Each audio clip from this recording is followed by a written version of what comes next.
ঘটনা যেহেতু ম্যাম ঘটছে এটা তার উপর দায় দেবেন না, এখন কিভাবে ঘটলো সেটা দেখেন।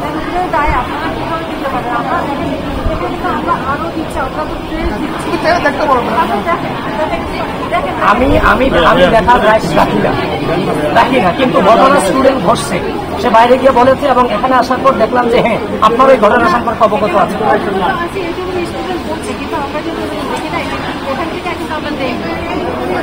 এখান থেকে কিন্তু আমরা দেই না, আপনারা এখন এখানে কলমটা তো আমাদের ওনাদের কাছে নাই, কলমটা তো ওনাদের কাছে নাই, তাহলে সে কেন আপনার কাছে আবার ফেরত আসবে? এটা নিয়ে তার তো সে একজন মেয়ে, সে কেন আসবে? তো ম্যাডামদের কাছে আসবে কেন? সে কি সাদিক কেন্দ্রে পড়াতে ভোট দিয়ে আবার আপনার কাছে আসবে যে আমি এটা আমাকে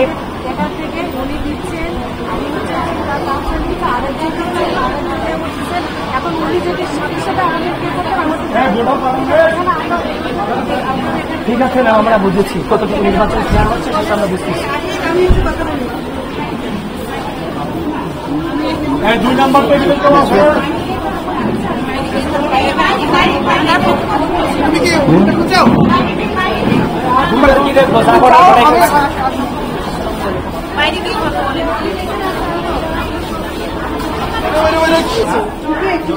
বেরিয়ে বলছে দ্বিতীয় ভোটে ক্রস করা যেহেতু ক্রস করা তখন বাকিগুলো না একটাই।